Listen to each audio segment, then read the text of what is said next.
Boldwood presents How Not to Be a Loser, written by Beth Moran, and read by Rose Robinson. The moral right of the author has been asserted. This performance is owned by Boldwood. The lark at break of day arising, from sullen earth, sings hymns at heaven's gate. Sonnet 29. Stop being a loser plan. Day 1. It wasn't intentional. I didn't get woken up by my phone alarm blaring, spring out of bed and decide today was the day. I didn't open up Facebook and one of those irritating quotes, embrace the rain if you want to dance under the rainbow, actually inspired someone for the first time ever to change something. After cajoling my son, Joey, out of bed, I didn't gaze at his beautiful face as he poured a second giant bowl of cereal, raving about the school football match coming up, and in a surge of love and regret, suddenly experienced the pivotal moment in a decade of non-moments. In fact, apart from the invitation that arrived in the Morning Post, most of the day went precisely as expected, which was, in summary, exactly the same as pretty much every other weekday. I waved Joey off to school, reminding him to hand in the form about the meeting that evening, and cleared away the breakfast dishes. I worked at my desk in the kitchen, breaking the monotony of writing about corporate social responsibility policies by swanning off to eat lunch in the living room, because that's the type of wild and crazy woman I am. I rescued Joey's football kit from festering on his bedroom floor and stuck it in the wash, because despite telling myself on a daily basis that it's time he learnt the hard way, circumstances dictate that I also live with an extra-large pile of parental guilt, so I make life easier for him where I can. By the time Joey came home at 4, I had spoken to no one since he left, unless you count talking to myself. Oh, and the enormous spider who appeared out of nowhere and started edging across the kitchen while I debated whether to have another chocolate cookie or the bag of seeds I'd bought precisely to avoid eating a whole packet of cookies. I'd get out of here if I were you. While your impressive size might earn you respect in the spider world, my son doesn't take kindly to home invasions by anything with more legs than him, and he'll be home any minute. Go on, shoo, or else I'll have to squish you. Too late. While the spider was weighing up whether to heed my advice, Joey burst through the front door in his usual whirlwind of energy and enthusiasm. Hey, Mum, I'm starving. Are there any of those cookies left? I clicked save and pushed my chair back to face him. Hi, Joey, and yes, I had an okay day, thanks. How was yours? Oh, sorry, yeah. It was good, actually. He paused, mid-search of the snack cupboard, to offer an apologetic smile. We did this experiment in science where we had to heat up this white stuff, and... What? In an instant, my strapping 13-year-old reverted to a frightened child, leaping up to sit on the worktop, cookie packet hugged protectively to his chest. How long's that been there? He shrieked. Not long. Why didn't you tell me the biggest spider in the universe was right behind me? It was a pointless question. We'd been through this too many times before. Joey knew that the reason I hadn't told him was because of what would inevitably happen next. And, in line with the rest of the day's predictability, it did. After a brief negotiation about Joey's phobia, the value of the spider's life, and what I was willing and able to do about both these things, given that I didn't think it was quite worthy of calling either the police or pest control, I ended up scooping the monster arachnid in both hands and facing my own worst nightmare. Ready? Joey looked at me with solemn eyes as he gripped the door handle. He tried to keep his voice steady, but the rise and fall of his chest betrayed his terror. I nodded, aware that my own eyes, while the exact same light brown as my son's, caramel, his dad used to call them, were darting wildly like 2 wasps caught in a Coke bottle. Before I had time to take another wheezing, shallow breath, Joey flung the door open and ducked behind it. I threw myself forwards, crashing against the doorframe, eyes now firmly squeezed shut, and flicked my hand outside. A sudden gust of wind sent me reeling back in panic. Close the door! I gasped, clutching at my heart as it careened about my ribcage and stumbling back into the middle of the kitchen. Is it gone? Are you sure it's gone? Joey garbled back. Yes, it's gone. Close the door, Joey, now. I heard the door slam, took another 2 calming breaths, and forced my eyes to take a peek. Oh, please. the spider levelled me an ironic gaze from the welcome mat. It was so humongous I could see the lazy challenge in each of its 8 eyes. What is it? Is it still here? Joey spoke from where he'd scrambled behind me. It might be. What? Where is it? What's it doing? Is it moving? Is it near me? How is it still inside? Mum! It may have blown back in and now be sitting on the mat. Then throw it out again, Joey whined, the good nature that insisted we went through this palaver rather than simply squashing the spider, hiding behind his fear. Maybe you could lean right out this time, make sure it's really outside? While I contemplated this impossibility, the spider took a couple of exploratory steps across the mat. My teenage son screamed at a pitch that would have been unreachable if his voice wasn't currently breaking, and before I could react, the spider was pinned to the mat beneath 2 fork prongs. We stared in awed silence for a few seconds. The spider waved one leg, like a feeble farewell. Joey, I can't believe you hit it from that distance. You are one impressive athlete. I didn't mean to hurt it. He grabbed my arm, distraught. It was like an automatic reflex thing. It's pretty cool, though. Maybe you're actually a superhero, and now you're 13, your powers are starting to manifest.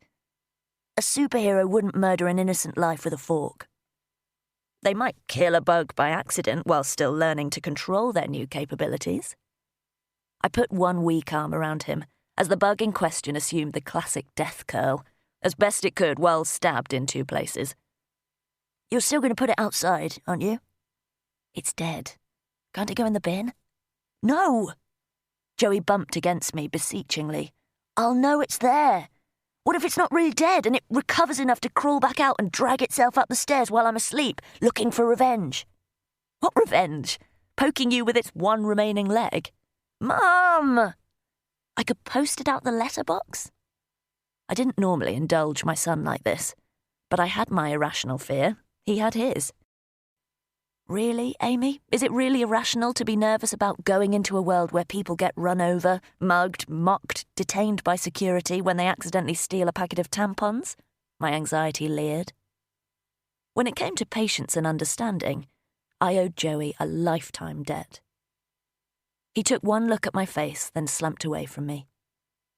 It's fine. I'll call Cece. No!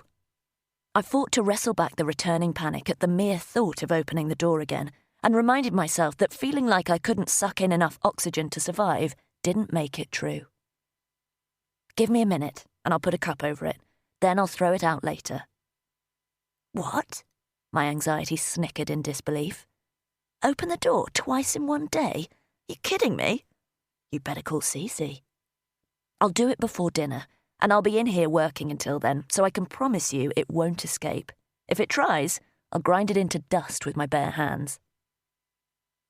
Joey waited until the crumpled remains of the spider were under a large mug, with a dictionary, Mary Berry's complete cookbook, and a box of washing-up powder balanced on the top. He backed out of the room, snatching a cereal bar and a banana on his way.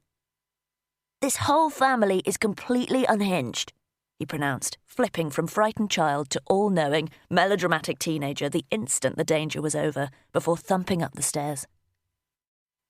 I sighed, took another glance at the towering tomb, and got back to converting a jumble of notes into something vaguely readable.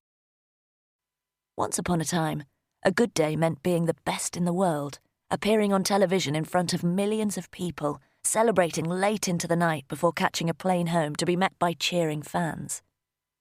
A bad day meant coming second. Nowadays, a good day meant keeping both eyes open while I chucked a spider out the back door.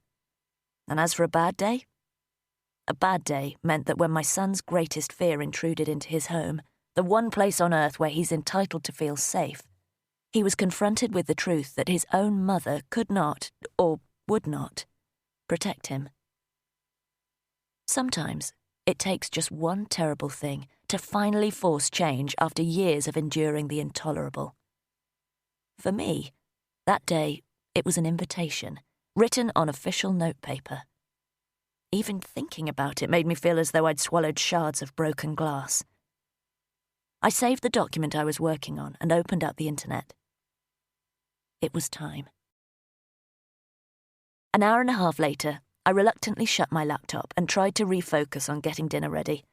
Dropping a handful of broccoli into the steamer, I stuck the lid on and glanced back at the cup.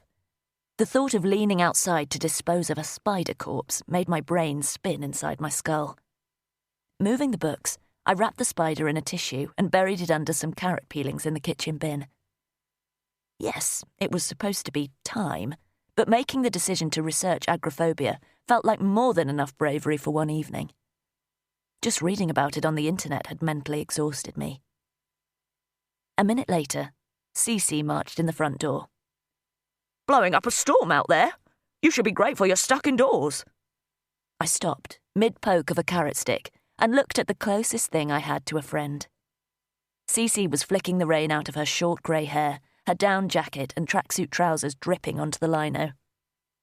"Excuse me?" She shrugged off her coat, dumped it on a chair and glanced around. "Where's this spider, then?"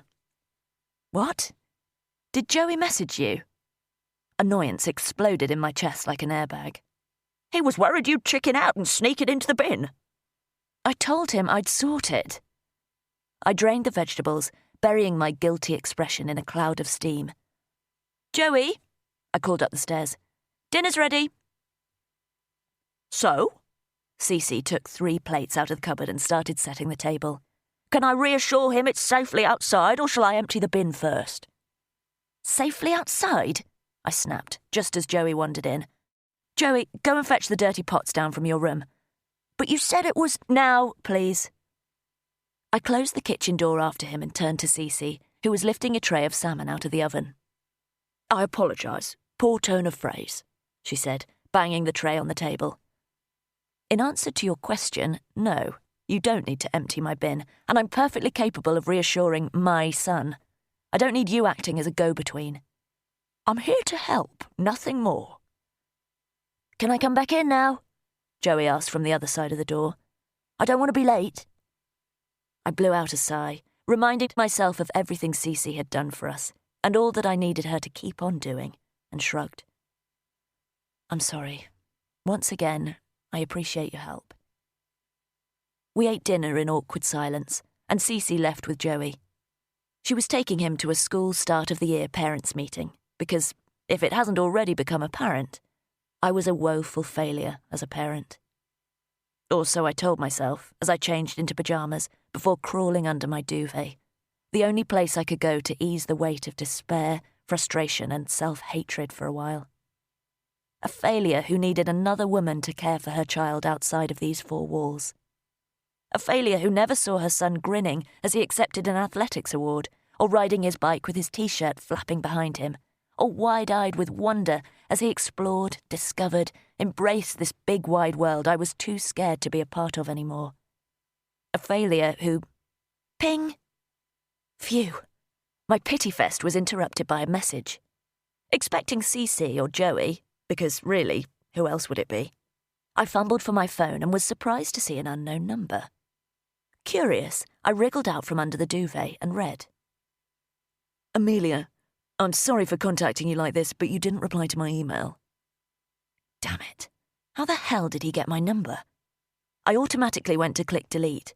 Then, realising that forewarned is forearmed, I ignored my heart, pounding with agitation and alarm, and carried on reading. "Can we at least just talk? I understand why you might hate me, but our child deserves the chance to know his father. Please don't punish him because I was an idiot 13 years ago. I hope very much to hear from you. Sean." Okay, so now I could click delete. If only I could delete those words so easily from my brain, along with deleting my number from his phone. This was not good. I threw my phone out of the bed and burrowed back under the covers, fighting an overpowering surge of dread-induced nausea and agonizing memories. 10 minutes of freaking out later, I prized my hands off the side of my head and flipped the duvet back. "Enough, Amy," I barked. "A few hours ago, it was apparently time. What, a couple of stupid setbacks and you instantly revert to a pathetic mess? Get up, get the kettle on, and get a plan together. You used to be a winner, for pity's sake. You have to get a winning plan again. You have to." So, amazingly, after 13 long years of flailing, wallowing, eating way too much processed sugar, hiding and letting life kick me in the butt, I somehow found the strength to haul myself out of bed, arm myself with a cup of chamomile tea, and give it a bloody good go. The stop being a loser plan was beginning to take shape when Cece and Joey returned. 1. Do more research on how not to be a loser. 2. Stop being a loser. 3. Open front door. 4. Walk, crawl, wriggle on belly out front door. 5. Go somewhere. 6. Don't die. 7. Come back. 8. Repeat. I quickly slid my journal into a desk drawer as they entered the kitchen and tried to find a neutral expression to hide how the effort taken to formulate the plan had reduced me to a pile of jitters. "That was quick," I said. "How'd it go?" "Fine." Cece handed me a few sheets of paper. "It's all here." "Great. I'll look this over with Joey later. When you're not here, so it doesn't hurt quite so much that you took my place yet again." "There's more. Joey, you've got maths questions to finish." We took a seat in the living room, Joey suspiciously willing to complete his first homework of the new school year. Cece took her time, making sure her mug was exactly in the centre of its coaster, adjusting her arthritic knee, fussing about with cushions. An ungenerous thought popped into my head, wondering if this was on purpose, if Cece was enjoying making me wait. Perhaps she was still annoyed by my comments earlier. Maybe she had sensed a change in my energy this evening, that I was on the brink of something. After all, Cece knew me better than anyone. Or maybe she's just nervous, I scolded. Maybe it's bad news. Joey could be in a whole heap of trouble for all you know. "I had a call from an old colleague." "Okay." A tiny warning buzzer sounded in my brain. "He saw Joey at the meet last week. He was impressed." "Well, he's pretty impressive." The buzzing grew louder. "He's been invited to try for the Gladiators." The buzzer upgraded to a furious siren now, drowning out all rational thought. "What? No! You know I don't want him competing at that level." I sat back, folding my arms tight against my chest. This was not open for discussion. "They wouldn't ask if he didn't have potential." "You mean the potential to spend years sacrificing his whole life on the altar of swimming, only to realise that he's 1/100th of a second too slow for it to count for anything other than a part-time job as a lifeguard?" I snapped, voice bitter. "Why not let the Gladiators coach decide if he's good enough?" Cece's weathered face was a granite cliff. "Because the coach won't factor in the cost to Joey. You know how I feel about this. Why are we even having this conversation again?" I banged my mug down on the coffee table. "Don't punish him for your mistakes." Her mouth turned down in disapproval. "That is not what I'm doing, and I don't have to explain myself to you. If Joey wants to try out for a different club, he can talk to me about it. I'm his mother." Later on, I might stew about what Cece considered to be my mistakes. Right now, I was too busy seething in a cauldron of fear, pain, and resentment. She narrowed her gaze. "I'm the one who's seen him in action, seen the drive and passion, seen him win, taken him to training, to competitions. I deserve a say." I jerked back on the sofa as if I'd been slapped. "That's what this is about. A second chance at second-hand glory. An old colleague called you. Or did you call him?" "Don't be ridiculous," scoffed Cece. "I'm sick of you undermining my authority as his mother." "What authority? You have no clue what might be best for Joey. He's already said yes. I'm the one who insisted we tell you." She shook her head, dismissing the point. "Get out." Cece looked at me for another long, hard minute before pulling herself up to go. "Leave the key." She stiffened in the doorway, still facing away. "We're done. You've controlled my life for 23 years. You will not do the same to my son. Manipulate him to go against my wishes." She twisted round, her face mottled. "Your wishes are wrong. They're the wishes of a mentally ill, housebound has-been. I don't control your life. Fear controls your life. I saved it. I saved you both. We are not done. You need me. I'm starting to realise that's just another lie. It's you who need us. You're the has-been. You were grateful to have us after everyone else turned their back on you. Without Joey, you have nothing. But he isn't yours, and I'm taking him back. I'm taking both our lives back. Leave the key. I respected your wishes. Even now, I didn't tell him. And with those words, the person who knew me better, longer, than anyone else in my life, who took me in when my partner, my parents, the world didn't want to know, took the key to my house, my life, out of her jacket pocket, deliberately placed it on the windowsill, and walked away.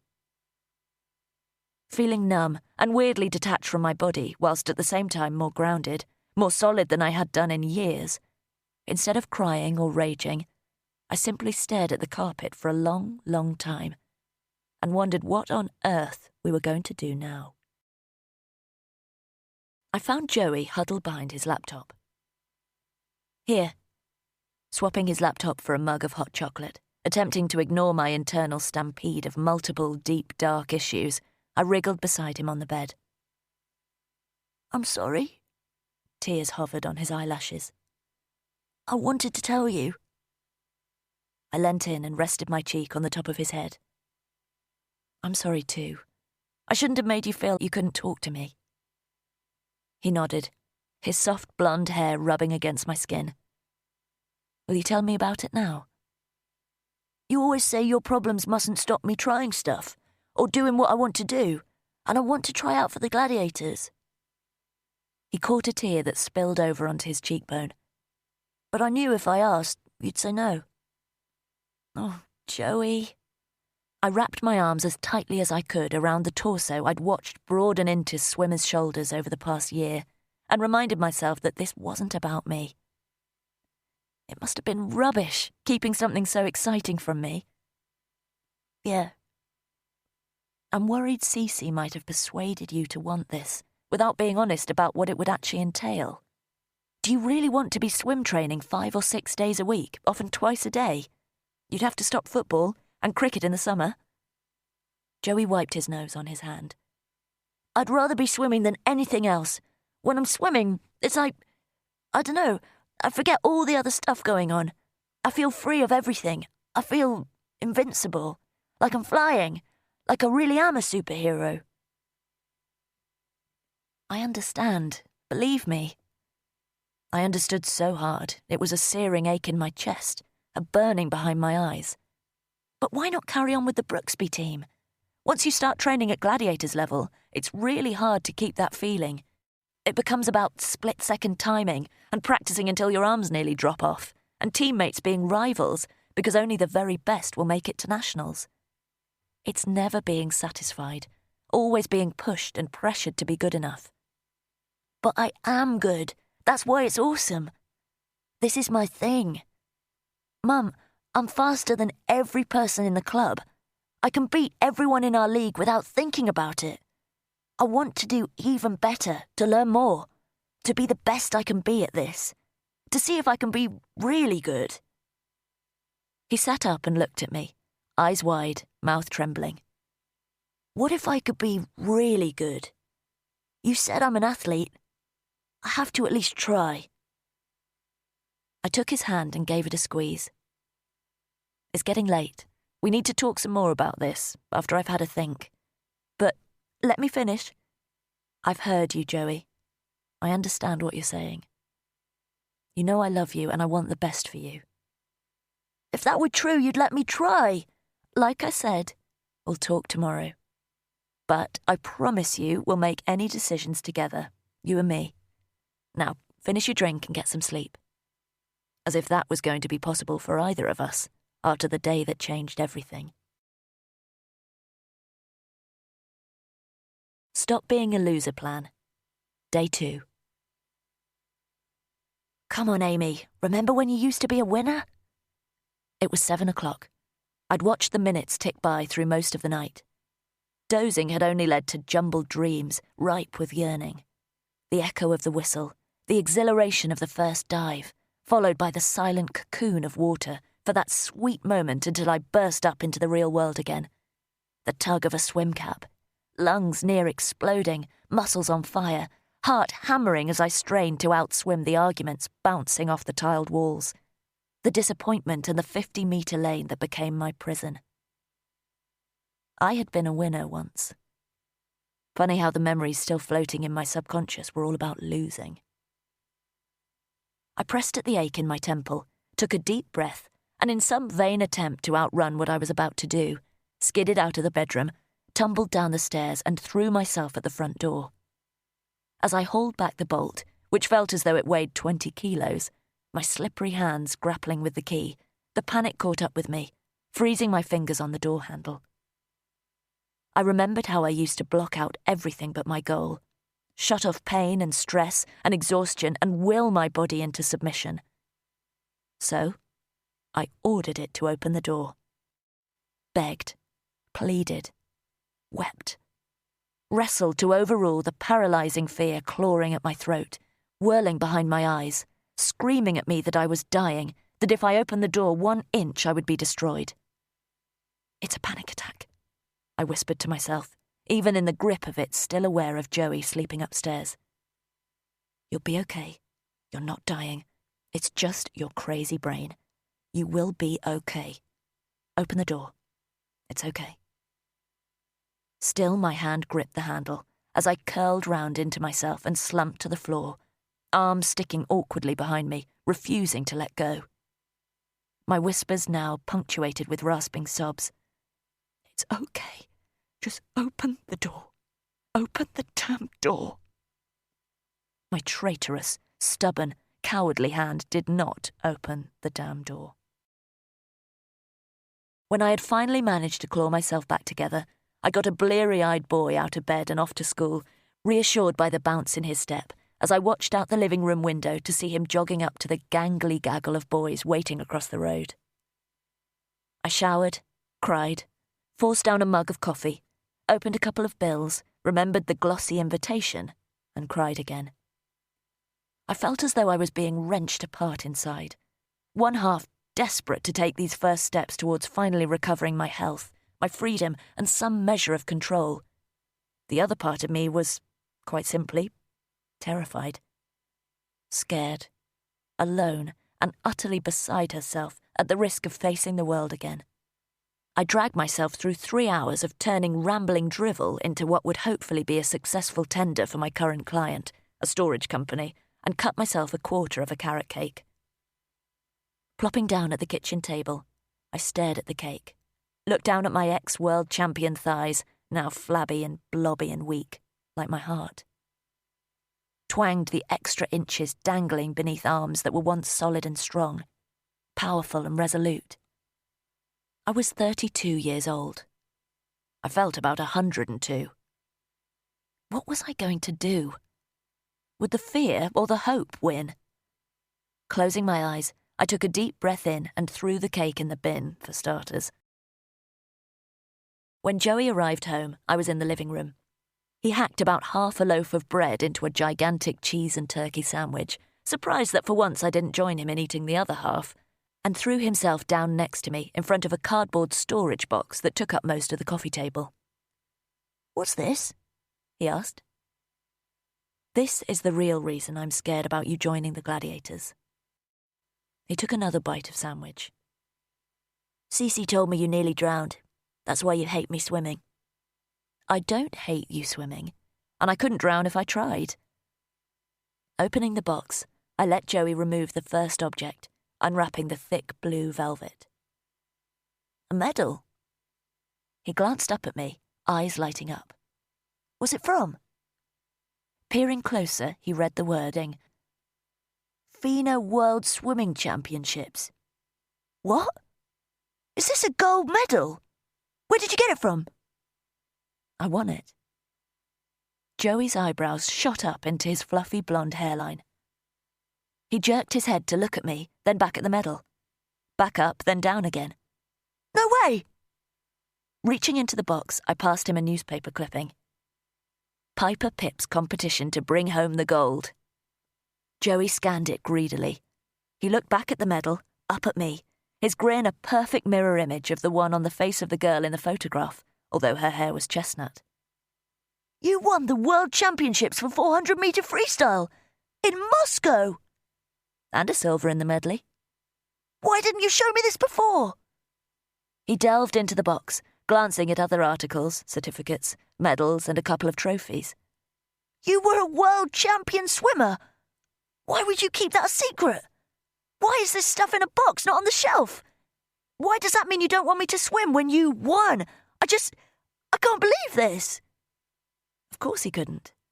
He could only remember me as his mum, without the prompts of photographs, stories, or tarnished trophies to tell a different story.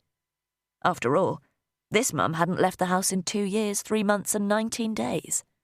Had no friends and an invisible online job. In short, her time revolved around her son, making up for the lack of holidays or trips to the cinema with indoor picnics, movie nights, camping in the living room, and all-you-can-eat ice cream factory in the kitchen. And to imagine your out-of-shape, anxiety-riddled parent, who's about the worst example of strong and successful you can think of, as a champion, well, I could hardly believe it myself, and I'd been there.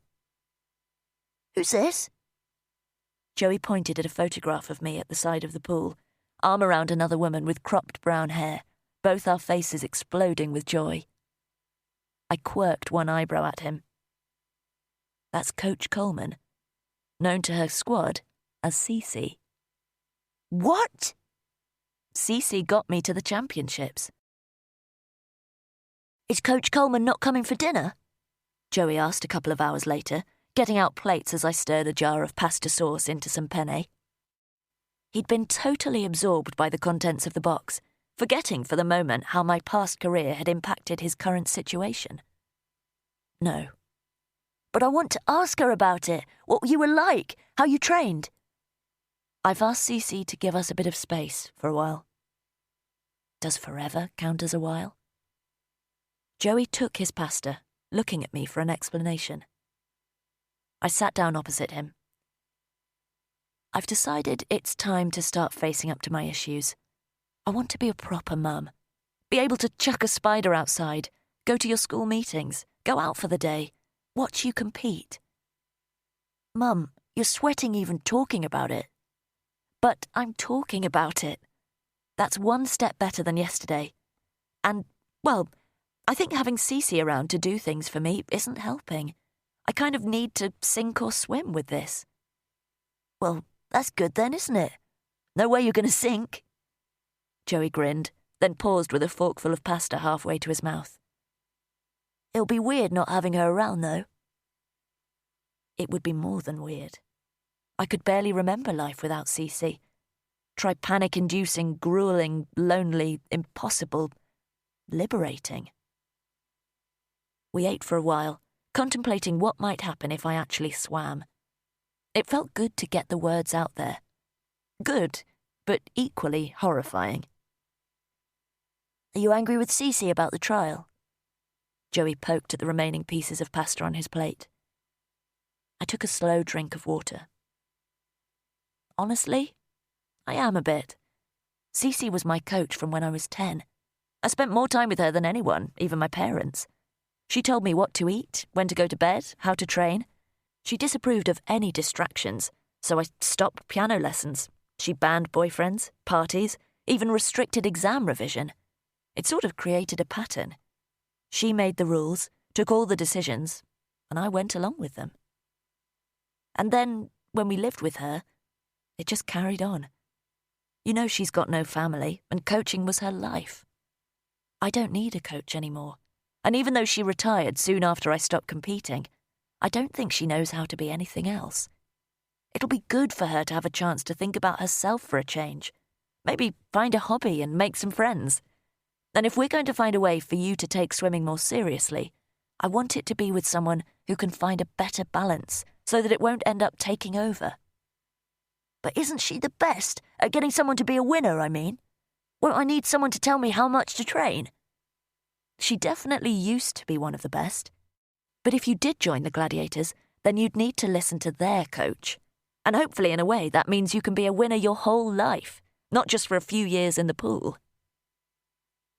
You don't want Cece to turn me into you mean? I blinked back the sudden rush of tears. Cece isn't to blame for my panic disorder, or my choices, but I still think we need a break from her, okay? And we need to find out more about the gladiators before we decide anything. Even if it is the right decision, there's no way you can train all the way on the other side of Nottingham and still get to school on time. Joey's face fell. So I can't do it then? Not without Cece to give me a lift? Why don't we speak to your Brooksby coach? Mr. Gallagher, is it? See what he's got to say. We might be able to come up with some sort of compromise. I said this, knowing full well the gladiators would consider compromise a pointless, wimpy waste of time, not worth a moment's consideration. Joey considered it, however, allowing the frown to morph into a slow smile. Gallagher's awesome. I can't wait to see his face when he finds out who you are. Sorry, bud. That stays between you and me for now. What? Why? Because there's enough gossip goes on in this village without people discovering that the once-celebrated Amelia Piper is now an overweight, scaredy-cat recluse living in a tiny little house in the middle of nowhere. Mum, you're ill. You're not a scaredy-cat recluse. I know that. But thank you. You could do with losing a bit of weight, though. Sorry, what was that? I volunteered to do all the washing up and tidy the kitchen after bringing my beautiful mother a cup of tea? Oh, thanks, Joey, you're the best. In the end, he washed up and I tidied the kitchen, answering more questions about my glory days while avoiding mentioning the terrible ones that came after, laughing about the antics his friends had got up to in science that day. Team Piper. I felt the tension in my neck and shoulders soften and clutched tightly to the spark of hope that dared to believe we would be okay without our coach. Stop Being a Loser Plan / Program. Day 3 / 1. The next morning, after Joey had loped off to school, I sat and stared at the box containing the girl I once was until I found the nerve to have another go. After rescanning the notes I'd printed off the agoraphobia websites, I tried the back door this time. Opening out onto the enclosed garden, I reminded myself it was still part of my property. Safe, secure, private. I stared defiantly at a point on the floor, as instructed, and attempted to lock my frenzied thoughts in neutral. Then, phone held ready, 1 millimetre at a time, I pushed down the handle and pulled the door towards me. I made it about 3 inches. Slowly, I forced my eyes up to the crack in the door. Belligerently took in the narrow strip of the world outside. Grass, still short from where Joey had mowed it the week before. The brown fence behind it, blue sky above. A thrush hopped into view before cocking its head and moving on. I strained above the hammer of my heart to hear the distant sound of the traffic, a neighbour calling to a friend in the street. Dug deep, deep down to the long-buried grit that had won a FINA World Championships gold medal and held on to the door for dear life until I could squash the panic back behind my stomach. I opened up my lungs and found I could just about breathe.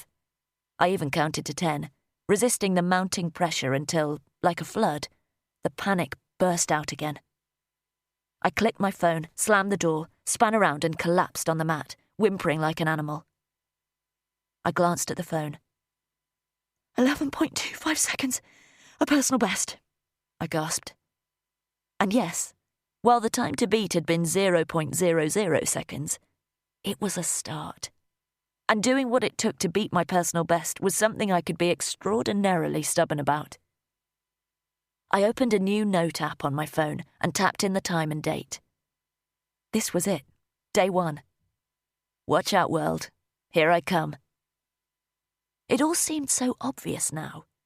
If there was one thing I knew how to do, it was follow a training program. I knew how to override stress and tiredness and intimidating opponents and do what had to be done. So, the Stop Being a Loser plan had become a Stop Being a Loser program. Simples. I'd be cavorting around town in no time. I just needed a strong cup of tea and a good lie down first. Stop Being a Loser programme. Day 2. Cece managed to stay away for 3 days. On the Saturday after I told her to get lost, Joey answered the front door, and she stalked in carrying several bags of groceries and sporting a nonchalant tilt to her head. "Thought you'd be running low on a few things." She opened the fridge door to find it packed. "I did an internet shop."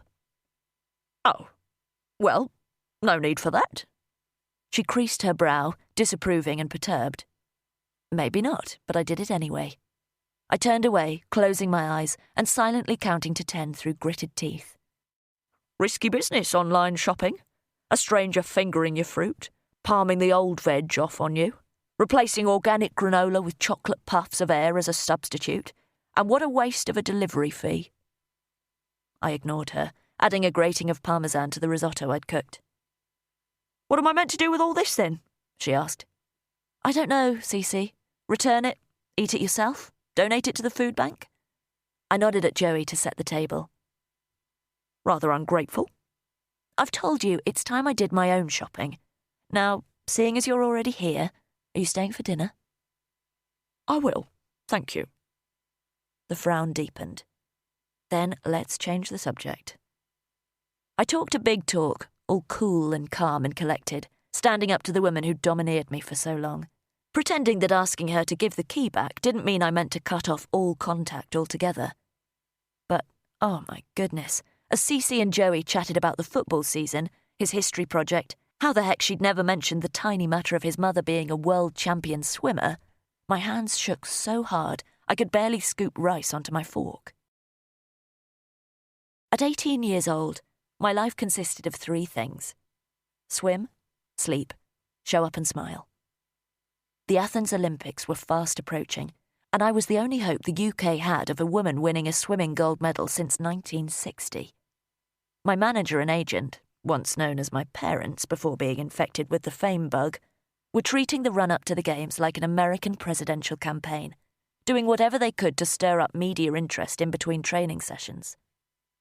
I'd chopped ribbons with giant scissors, rabbited away on radio phone-ins, and even fumbled my way through a couple of television appearances. Cece was not impressed. I had become a puppet, my coach tugging on one arm, my parents/entourage greedily pulling the other. Following orders, cringing beneath the verbal bullets whizzing between the opposing factions of Team Piper, the weight of expectation grew with every feature article, every jealous look from my squad. I was lost, emotionally exhausted, utterly strung out, and desperate for some time to myself. If I still existed underneath all that pressure. So, when I stepped out into the May sunshine following a particularly brutal early morning session where Cece had used calipers to show the team my microscopic gain in body fat, instead of heading for the waiting taxi, I turned in the opposite direction. A shiny, happy turquoise bus was pulling up to the nearby stop, and before I could think about the consequences, I hopped on. "Where to, Doc?" The driver shut the doors with a hiss. "End of the line, please." £2. Ah, right. My ridiculous, micromanaged lifestyle meant I'd not even considered the need for money. After an awkward pause, I made a weak pretense at searching my tracksuit pockets for non-existent change. "Ain't got all day. Do you want a ticket or not?" Come on, mate," a guy called from a few rows back. "You can give a free ride to a future Olympic champion." "Eh?" The driver swiveled back to glower at the man, probably only a year or 2 older than me, who winked at me from beneath artfully mussed-up blonde hair. "It's Amelia Piper, the swimmer?" He fixed dancing blue eyes on mine as he spoke. "I don't give a toss if it's a bloody queen. The fare's £2. Otherwise, the pavement's that way." The doors hissed back open. Dropping my gaze, I wondered how far my manager was prepared to take the any publicity is good publicity theory, and whether that included being thrown off a bus. "Here." A hand brushed my wrist, and I turned to see the man holding out a paper ticket, his face creased in a smile. "To the end of the line." Mumbling my thanks, I slunk into a seat near the back, but he came and sat down next to me. "So, Amelia Piper. What's waiting for you at the end of the line? I'd grown used to strangers acting as though they knew me, expecting autographs and photos as their right, and had grown wary of people overstepping. But even if this guy hadn't just saved me, his smiling eyes and soft voice made me want to answer. I don't care, as long as it's not a big rectangle of water or another load of questions about how it feels to have the nation's hopes riding on my shoulders. How about an ice cream and a wander up to the castle? What? He leant over a little closer, dropping his voice even further. I meant with me, if that wasn't clear. I don't usually wander about with strange men. His smile widened to a grin, and, honestly, every muscle I'd been hammering into solid rock melted like butter. Sean Mansfield. It's a pleasure to meet you, Amelia Piper. Oh boy. If I was still capable of rational thought, I might have realised that what was waiting at the end of this particular line was a whole lot of trouble. Stop Being a Loser programme. Day 3. Sunday, I had toyed with taking a day off from the Stop Being a Loser programme. But the squeeze of sorrow and loneliness when waving Joey off to another gala had refused to be appeased with a book or Netflix. Instead, it was as if peering through some of the fog I'd been hiding in for the past few years had twisted the familiar ache to a sharp pain inside my chest and behind my eyeballs. I wrestled with the temptation to slump on the sofa and sob, but I pictured myself as that girl, 14 years ago, how she would have dealt with the heartache, and instead I used the pain to propel me to the kitchen door and wrench it open. Teeth gritted, gasping frantically, I held my ground against the panic for 49 seconds. A personal best, to go alongside Joey's 4 wins at the gala. We settled in front of the television that evening with glowing faces, giant smiles, and plates of hot, oozing takeaway pizza. Did you tell your coach I wanted to talk to him about the Gladiators trial? I asked after swallowing my first bite. Yeah, but can we not have pizza anymore? Cece says I should avoid unhealthy fats. I don't think a pizza every couple of weeks is going to do much harm. You need to celebrate your success. And for years we'd been doing that with a double pepperoni and sweet corn. I felt a sharp twinge of agitation. Being cut off from so much of Joey's life, these little rituals had become disproportionately important. Even more precious, now that I'd woken up from my stupor, and each day seemed even longer, emptier, and more unbearable than the last. I'm happy with some chicken or something. Cece gave me a list. She said she'd stock up if I want. Why don't we do an online shop together? You can tell me what you'd like, and I can show you what I used to eat when I was training. Well, okay, but Cece says... Cece never won a medal. Ouch, Amy. Jealous much? I took a deep breath and went back to my original question. So, does Coach Gallagher want me to call him? He said he'd come round. When? That floored me a little. I'm happy to talk on the phone. Yeah, but then I can't listen. I said you were always in, so any time's fine. Well, yes, I might always be in, but sometimes I was also in my pyjamas, or in the shower, in bed, freaking out under the duvet, or just generally in an otherwise unfit state to be welcoming visitors. He said he's got a full-on couple of weeks, but will let me know. Joey wolfed down another slice, contrary to instructions. So, I was looking you up online. Oh, crap. My mouthful of pizza turned to a concrete lump halfway to my stomach. I should have guessed this would happen and prepared Joey for it. Prepared me for it. Some of your races are on YouTube. You were awesome. Thanks. I held my breath, braced myself. But that interview on Breakfast TV was well bad. I took a careful drink of water to try and clear the lump. Anything else? Or was that it? Nah, that's it. He fidgeted in his seat, started pulling a piece of crust into tiny pieces. Only, I was wondering, did you stop because of me? I mean, you were like 19 when I was born, weren't you? No. I sat up straight, looked my son in the eye. No. I'd already stopped when I got pregnant. It was nothing to do with you. Although, if you had been the reason, it would have been totally worth it. Well, obviously. The doorbell rang, and I hastily adjusted my dressing gown while Joey answered it. If it was Coach Gallagher, then I might have to hide behind the sofa, which wouldn't be a great start. "It's Cece," he yelled, despite the front door being only a couple of metres from the living room. Rolling my eyes, I stretched back out along the sofa again. For the first time, I felt a twinge of pity that Cece, who had spent all day with Joey and now had the freedom to go and do whatever she liked, had nothing better to do than keep coming back here. "I'm not staying." Cece walked into the room holding out an iPad. A video paused on the screen. "Awesome!" Joey stuck his head right next to mine. "It's me, crushing it, Mum. Look, what's that start? Ah, bad turn, though." He carried on commentating, analysing his performance against the other competitors until he sat back triumphant. "The champion once again." I couldn't speak. While part of me was aghast that I'd never thought to do this before, welling up with pride, overcome at the sight of his strong, sleek body powering through the water, so grateful to have seen it, another part of me was seething. I may have actually frothed at the mouth a little. How had I let this happen? How had I become a parent watching her incredible, beautiful, gifted child on a screen? How could I have allowed myself to miss years of galas, meets, championships, football matches, school plays, trips to the zoo? And I felt pleased about opening the back door for a few seconds, like that was something to be proud of. I pretty much hated myself in that moment. Had it been possible to suffocate in shame, I would have gurgled to my death then and there.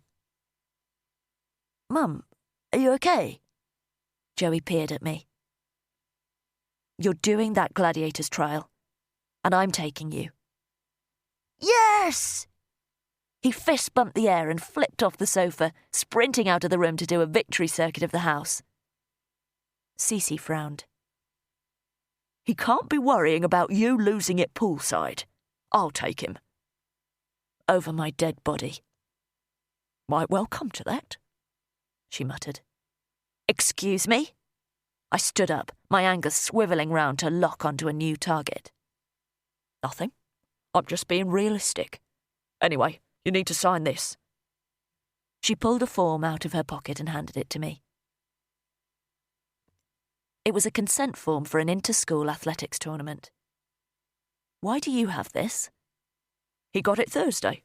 I gave him a lift after training. He mentioned it." "So why did you take the form instead of leaving him to pass it to me?" "He forgets." "Well, if you keep reminding him, he'll not learn to remember, will he?"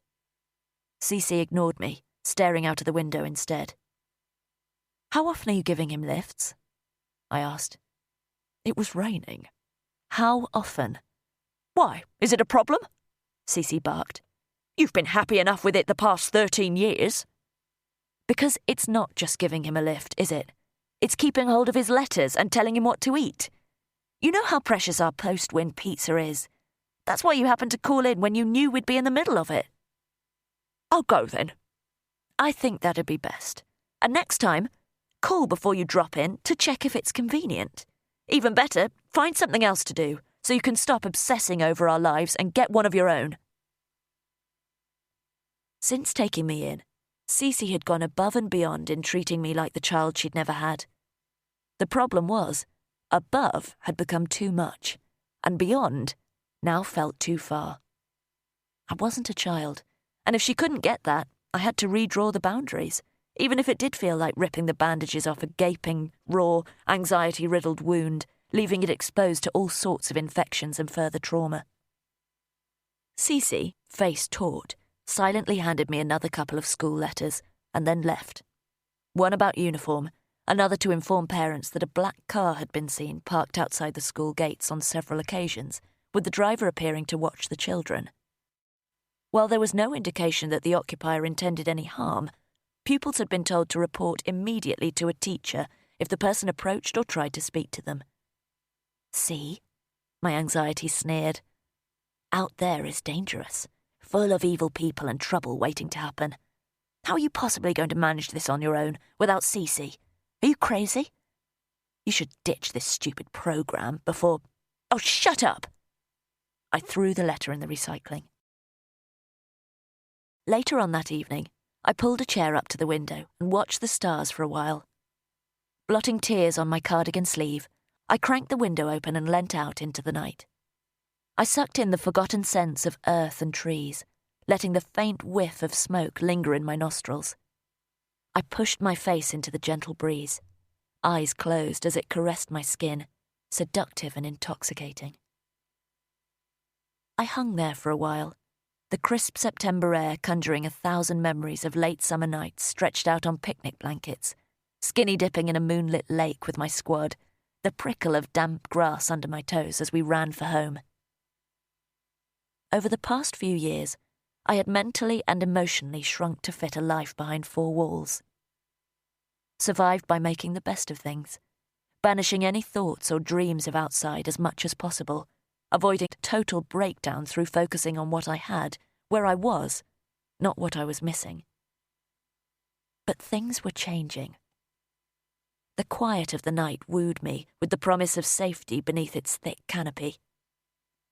I softly closed the window and padded upstairs to bed, wondering if soon I might accept its invitation.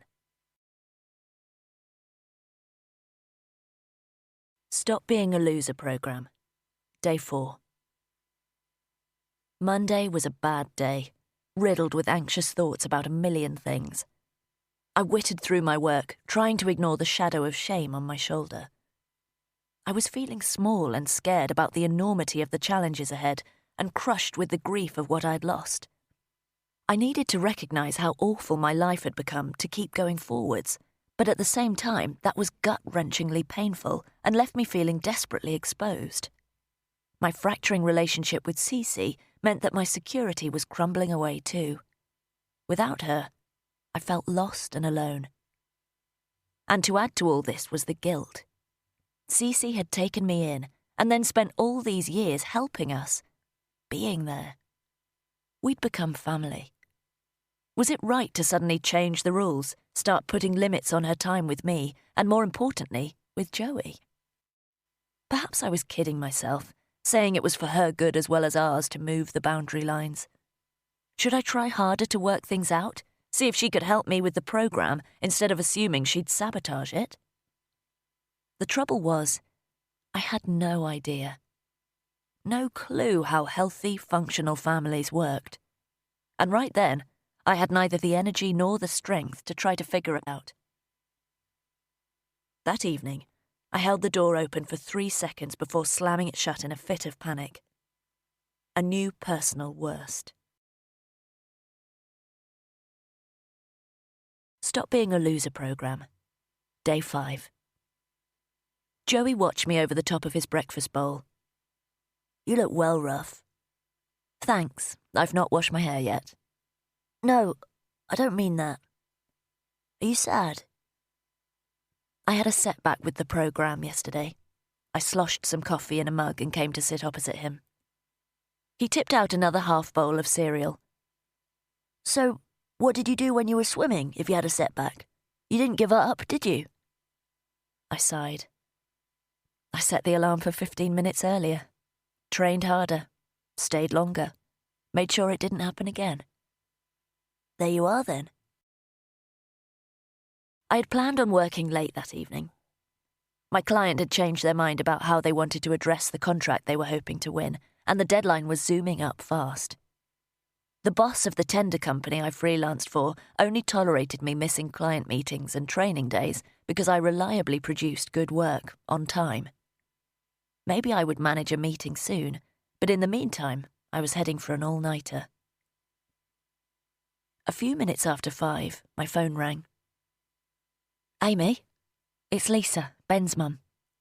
Yes, hi. Is everything okay? Joey had arranged for Lisa to give him a lift back from the athletics tournament. Joey's not here. Ben and his mates have had a good look round, but he's nowhere. A tentacle of fear uncoiled in my stomach, and began slithering up my ribs. Has Ben called him?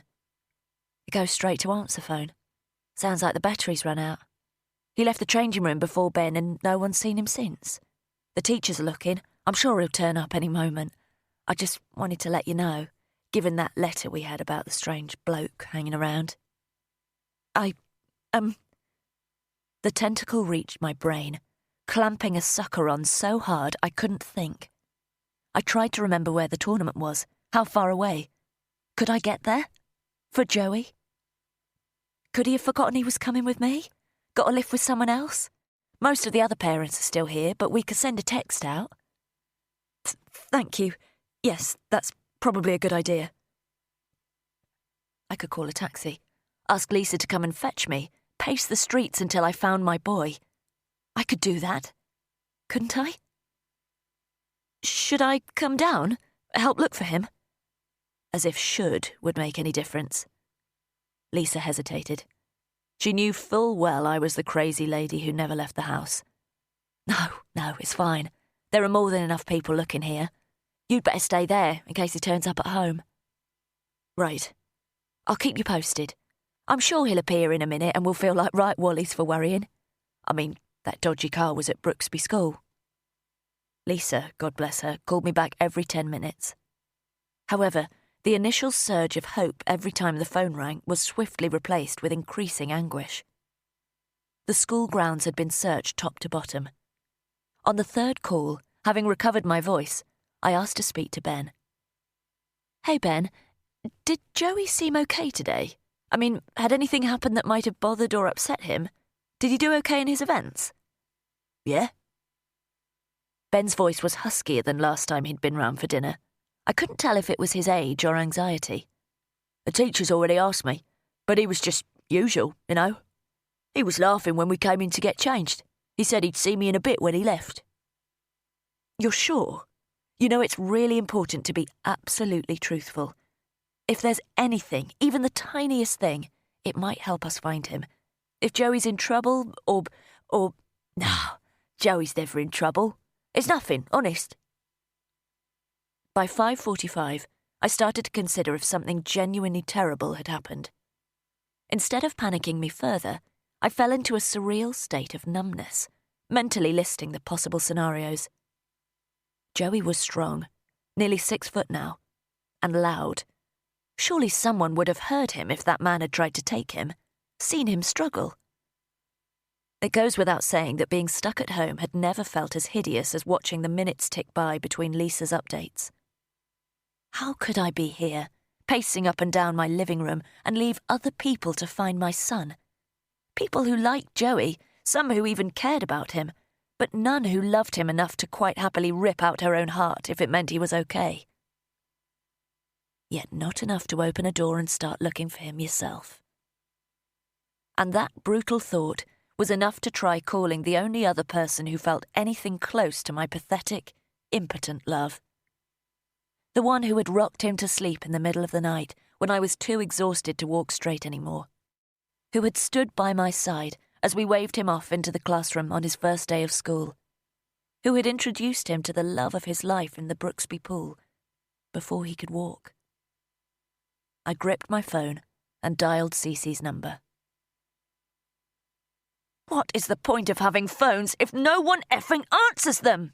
This is the one time you decide not to be there when I need you, I shouted, a minute later, hurling the phone across the room where it ricocheted off the wall. Shit! I scrabbled across and scooped the different pieces back together. If I'd killed the phone, then Joey, Lisa, the hospital, the kidnapper making ransom demands, no one could get in touch with me. As I pressed the battery compartment back into place and switched it on, Lisa called again. Yes, I gabbled for the 7th time. Nothing yet. Amy, do you think it's time we contacted the police? The words hung between us, a huge chasm straddling. Oops, of course it was nothing to worry about, Joey, you little monkey, you scared us all half to death. To, this is real. My son has been missing for nearly an hour and no one can find him.